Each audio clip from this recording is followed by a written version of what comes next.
नमस्कार दोस्तों, स्वागत है आपका हमारे चैनल दृष्टि स्टडी पॉइंट में। दोस्तों आज हम बात करेंगे यूपी ट्रिपल एससी के जो कुछ मॉडल क्वेश्चन पेपर है, जिसमें कि कुछ क्वेश्चंस हैं जो कि आपके यूपी ट्रिपल एससी के क्वेश्चंस के ऊपर बेस हैं। तो उसी लेवल के क्वेश्चंस हैं इसमें। पहले शुरू करते हैं हिंदी परिज्ञान एवं लेखन योग्यता से। इसका पहला क्वेश्चन है, निम्नलिखित में से कौन सा पत्र वैयक्तिक पत्र की श्रेणी में आएगा? वैयक्तिक या व्यक्तिगत अनौपचारिक पत्र की श्रेणी में आते हैं। अब इसमें व्यापारिक पत्र, प्रार्थना पत्र, संपादक के नाम पत्र, ये तीनों जो है वैयक्तिक पत्र नहीं है। सी जो मित्र का पत्र है ये पर्सनल है, व्यक्तिगत है, इसलिए मित्रता जो व्यक्तिगत होगी, इसलिए ये वाला जो है वैयक्तिक पत्र की श्रेणी में आएगा। तो इसका आंसर सी बिल्कुल सही है। अगला क्वेश्चन देखते हैं, निम्नलिखित में से कौन सी पत्र की विशेषता नहीं है? संक्षिप्तता, प्रेषक, क्रमबद्धता या विनयशीलता। दोस्तों एक अच्छे पत्र में उद्देश्य, शैली, सहजता, विनयशीलता, शिष्टाचार, संक्षिप्तता, क्रमबद्धता, व्याकरण, सुलेख आदि की विशेषता होनी चाहिए। अब इसमें से कौन सी पत्र की विशेषता नहीं है ये पूछा जा रहा है, तो इसमें बी ऑप्शन बिल्कुल सही होगा। तो इसका उत्तर है प्रेषक। तीसरा क्वेश्चन है इसमें, गंदगी की समस्या से पीड़ित मोहल्ले वासियों की ओर से नगर पालिका अध्यक्ष को लिखा गया पत्र निम्नलिखित में से किस श्रेणी के अंतर्गत आएगा? गंदगी की समस्या से ग्रसित जब आप पत्र लिखेंगे तो वो शिकायती पत्र होगा, क्योंकि उसमें आप समस्या मेंशन कर रहे हैं, इसलिए डी ऑप्शन बिल्कुल सही होगा। अगला क्वेश्चन है, निम्नलिखित में से कौन सा मूल दीर्घ स्वर नहीं है? स्वर उन वर्णों को कहा जाता है जिनका उच्चारण बिना किसी अवरोध के होता है, जैसे अ, ई, उ, श, ह्रस्व, आ, बड़ा ई, बड़ा ऊ, ये दीर्घ स्वर, और ए, ओ, औ, ये हो गए संयुक्त स्वर। अब ये पूछ रहे हैं यहाँ पे मूल दीर्घ स्वर नहीं है, तो इसमें ओ जो है ये मूल दीर्घ स्वर नहीं है। अगला क्वेश्चन देखते हैं, निम्नलिखित में से शुद्ध वर्तनी वाला शब्द कौन सा है? अध्ययन, ये भी नहीं है। अध्ययन, ये भी नहीं है। अध्ययन, अध्ययन ये है बिल्कुल। अध्ययन तो बिल्कुल ही गलत है। तो अध्ययन शुद्ध, सी ऑप्शन बिल्कुल सही है यहाँ पे। निम्नलिखित में से शुद्ध वर्तनी वाला शब्द कौन सा है? उत्तरदायी, डबल आधाता और पूराता होगा। उत्तरदायी ये नहीं है। उत्तरदायी, उत्तरदायी ये होगा। बी ऑप्शन इसमें बिल्कुल सही है, क्योंकि ई नहीं आता है, ये होता है, तो इसमें बी ऑप्शन सही है। अब जो हिंदी परिज्ञान है इसमें वर्तनी, लेखन और क्या कहते हैं जो संधियां हैं, विलोम हैं, ये सारी चीज़ें आती हैं। तो एक एक दो एक एक क्वेश्चन सभी से आता है। निम्नलिखित में से कौन सा एक संधि का प्रकार नहीं है? स्वर संधि, व्यंजन संधि, विसर्ग संधि, अनुस्वर संधि नहीं होता है। संधियां क्योंकि तीन प्रकार की होती हैं, व्यंजन, स्वर और विसर्ग। इसकी डेफिनेशन भी लिखी है, क्योंकि मेरे जो पीडीएफ होते हैं उसमें सारी डिटेल पूरी लिखी मिलेगी आपको। तो ये फ़ायदा है आपका इसमें।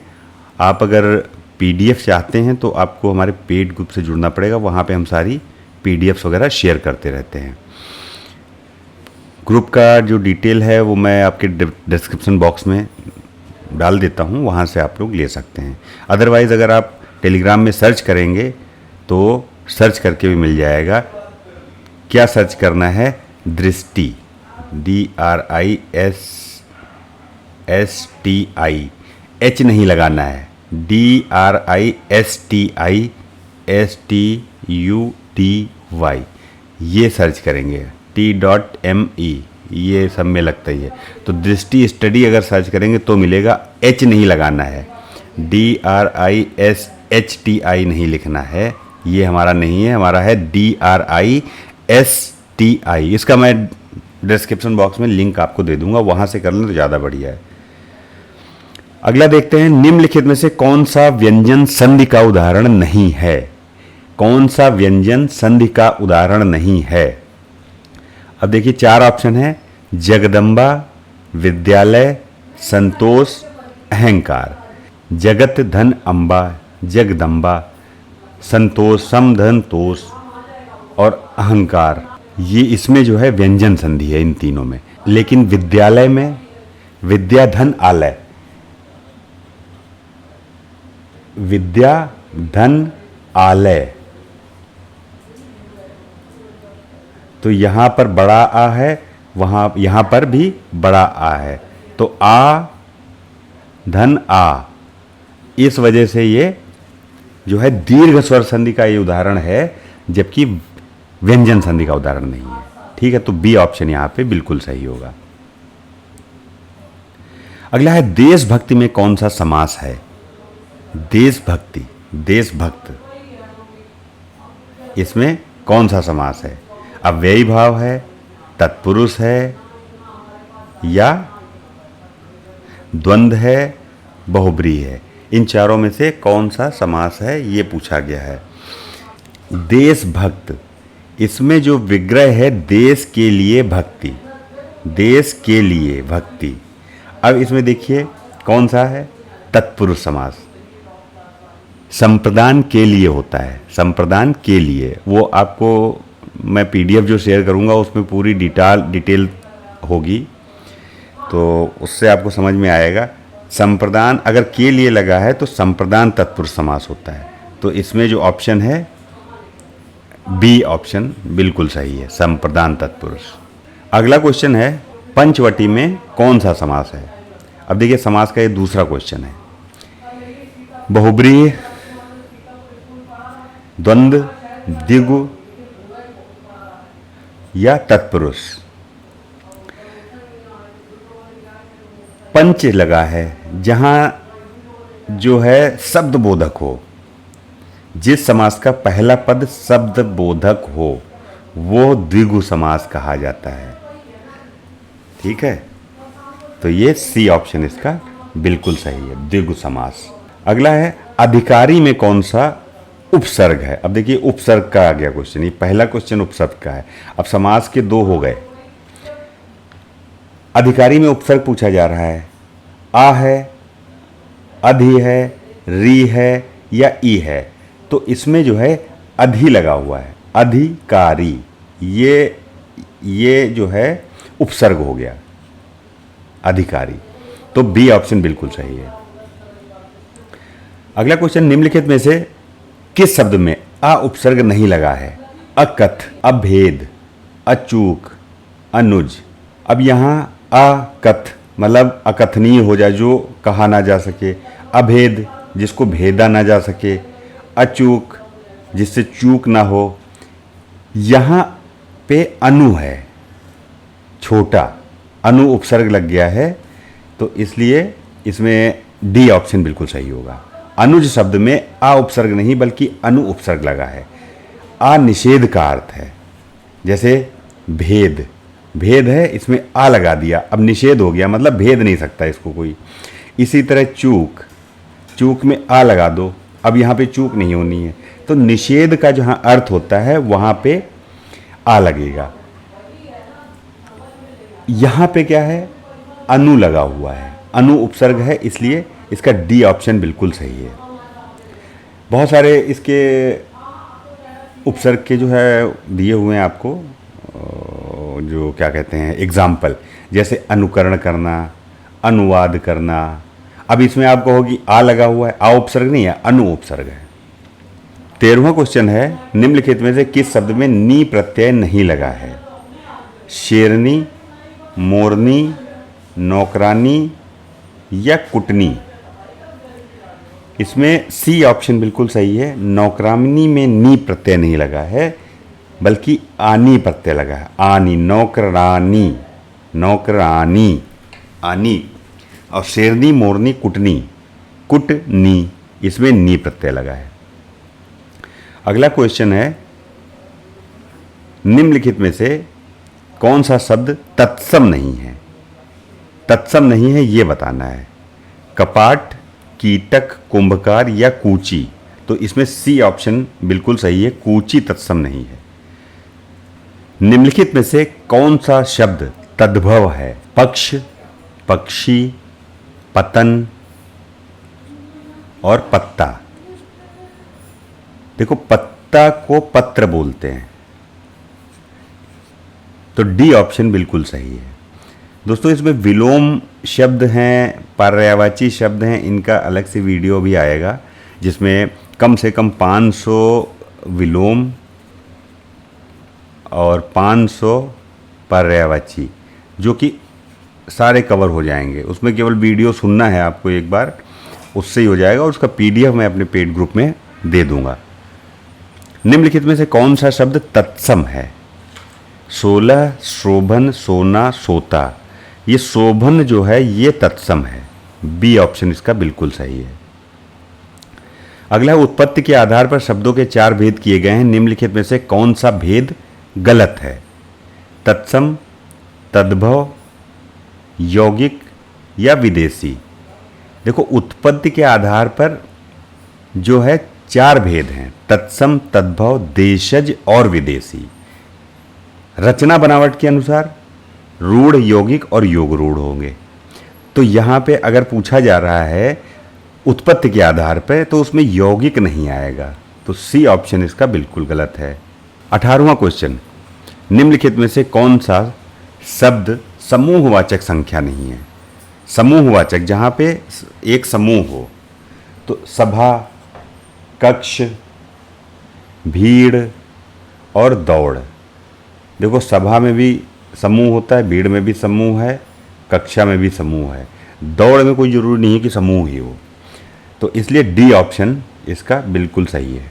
निम्नलिखित में से कौन सा शब्द द्रव्यवाचक संज्ञा है? द्रव्यवाचक, खटाई, मिठाई, दूध और ठंड।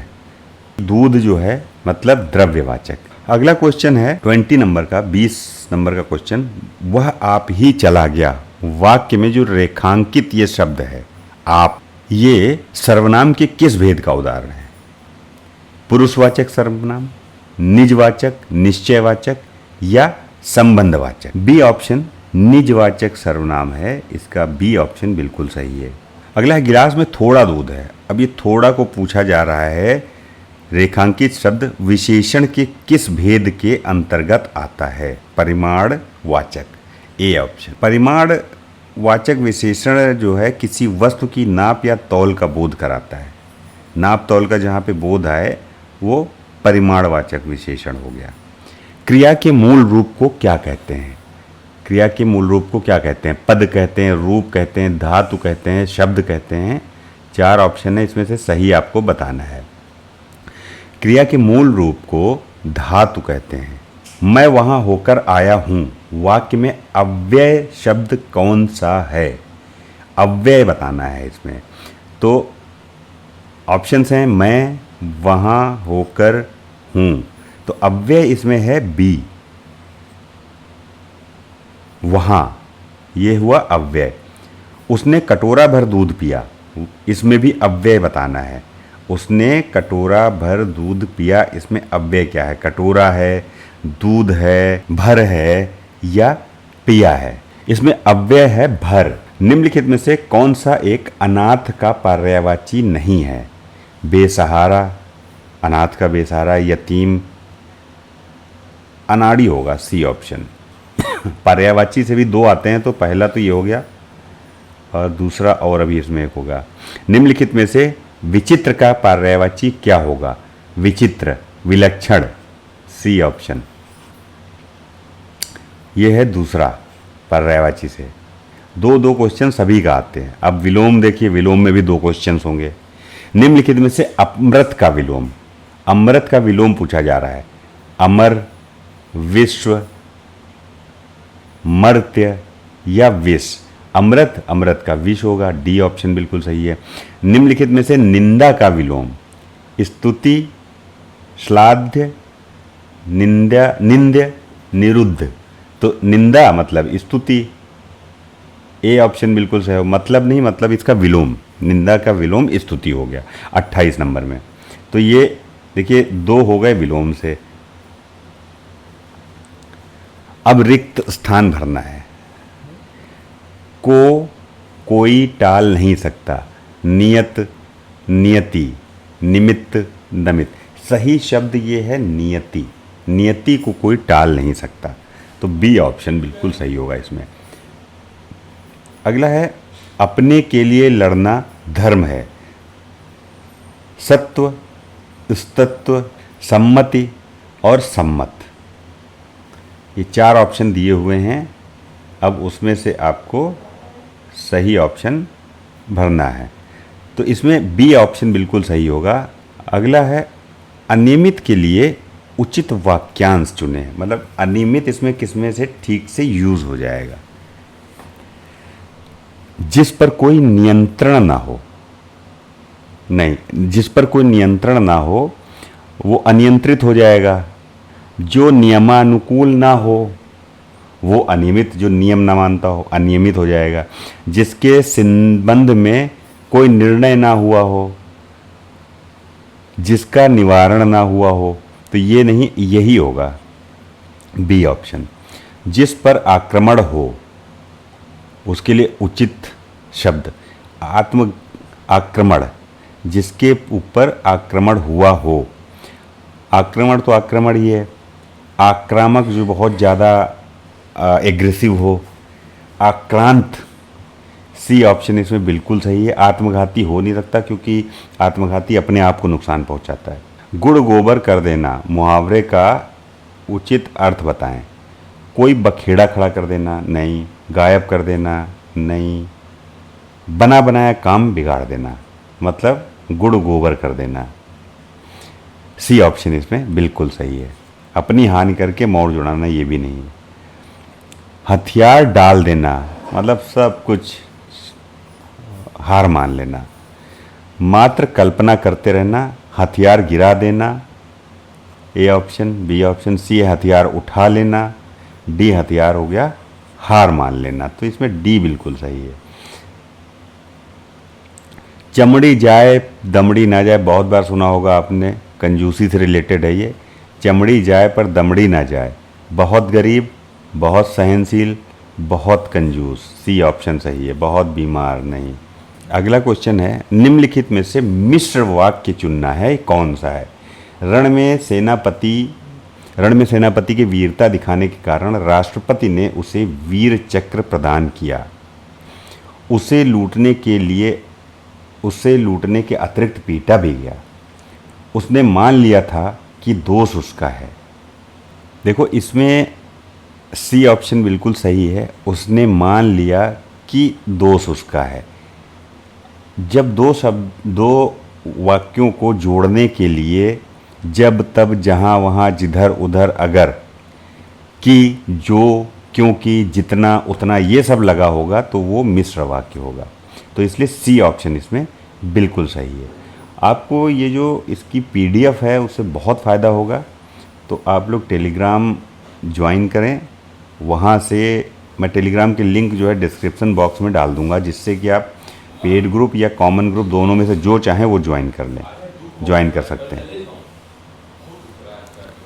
अगला है वह दंड से बचना चाहता था इसलिए भाग गया। यह एक संयुक्त वाक्य है। इसका सरल रूप क्या होगा? क्योंकि वह दंड से बचना चाहता था इसलिए भाग गया। दंड से बचने के लिए वो भाग गया। वो भाग गया क्यों? देखो अब मैंने ऊपर अभी परिभाषा इसकी समझाई थी आपको। अभी इसकी परिभाषा आपको समझाई थी।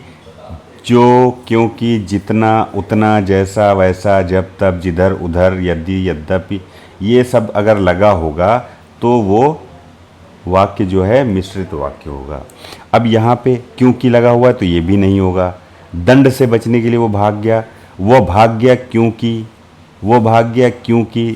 तो यहाँ पे बी ऑप्शन बिल्कुल सही होगा। निम्नलिखित में से व्याकरणिक दृष्टि से शुद्ध वाक्य कौन सा है?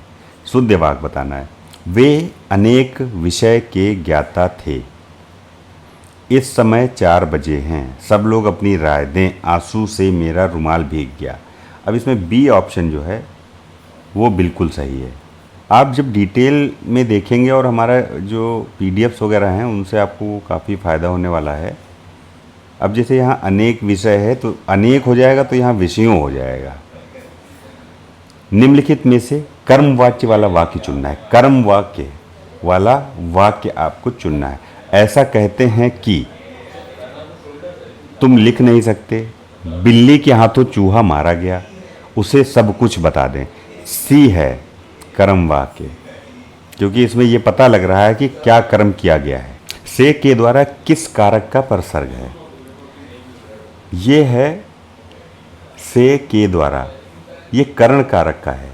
यहाँ पे देखिए ना, कर्ण कारक का प्रसर्ग से के द्वारा है, जबकि अपादान से ये अलगाव, मतलब कुछ अगर पृथक हो रहा है तो उसमें अपादान यूज होता है। और संप्रदान कारक का को के लिए और अधिकरण के में और पर होगा।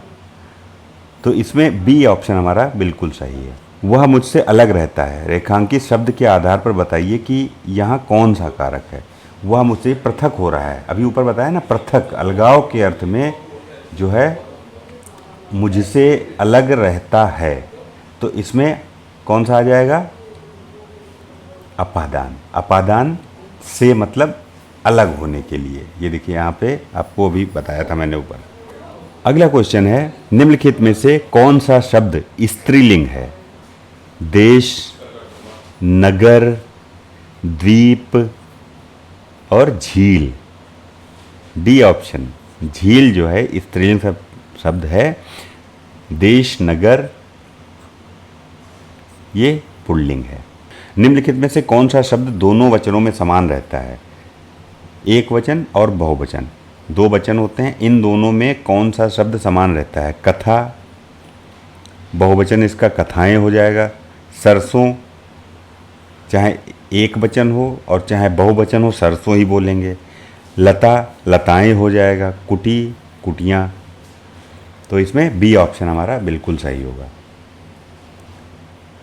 अगला है, निम्नलिखित में से कौन सा वाक्य पूर्ण भूतकाल का उदाहरण है? वे गए, वे खा रहे थे, वे आए थे। इसमें सी ऑप्शन बिल्कुल सही है। भूतकाल का, पूर्ण भूतकाल का उदाहरण सी ऑप्शन है, वे आए थे। कैसे है आपको डिटेल बता देता हूँ। ये पूर्ण भूत का उदाहरण इसलिए है कि क्रिया का वह रूप जिससे क्रिया की समाप्ति के समय का स्पष्ट बोध होता है कि क्रिया को समाप्त हुए काफ़ी समय बीत गया है, पूर्ण भूतकाल कहलाता है। ठीक है, वे आए थे इसका एग्जाम्पल है। निम्नलिखित शब्दों में निपात का उदाहरण कौन सा शब्द है? ठीक शब्द निपात है। अवधारणा बोधक निपात है। ठीक, लगभग, करीब, तकरीबन, निकट। स्थानवाचक संबंध बोधक अव्यय है। ठीक है, तो इसमें ए ऑप्शन बिल्कुल सही होगा। निम्नलिखित में से अनुपयुक्त शब्द प्रयोग संबंधी अशुद्धि किस वाक्य में है? उसने आसन ग्रहण किया, अशुद्धि किसमें है ये बताना है। पूजनीय पिताजी आ गए, पूज्यनीय पिताजी आ गए। आज बेहद गर्मी है, उसकी जन्मतिथि क्या है? अब उसने आसन ग्रहण किया, इसमें सब कुछ सही है। अब यहाँ पे लिखा है पूजनीय पिताजी आ गए। अब इसमें पूजनीय, ये होगा पूजनीय, पूजनीय पिताजी, तो बी ऑप्शन इसका बिल्कुल सही है। आपका उत्तर होगा बी। संविधान, अब यहाँ से संविधान के क्वेश्चंस, मतलब पॉलिटी शुरू हो गई है। अगले वीडियो में हम संविधान करेंगे, इसी का नेक्स्ट पार्ट में संविधान करेंगे। आज हिंदी हो गया है। तो अगर आपको ये वीडियो अच्छा लगा हो तो इसको शेयर ज़रूर करें, लाइक कर दें और हमारे चैनल को सब्सक्राइब जरूर करें। दूसरा ये टेलीग्राम अगर आप ज्वाइन करना चाह रहे हैं तो ज़रूर ज्वाइन करें। पेड ग्रुप ज्वाइन करेंगे तो वहाँ से आपको पीडीएफ वगैरह सारी मिल जाएंगी। तो मैं लिंक डाल दूँगा, आप वहाँ पर आइए और उसको देखिए। Thank you very much.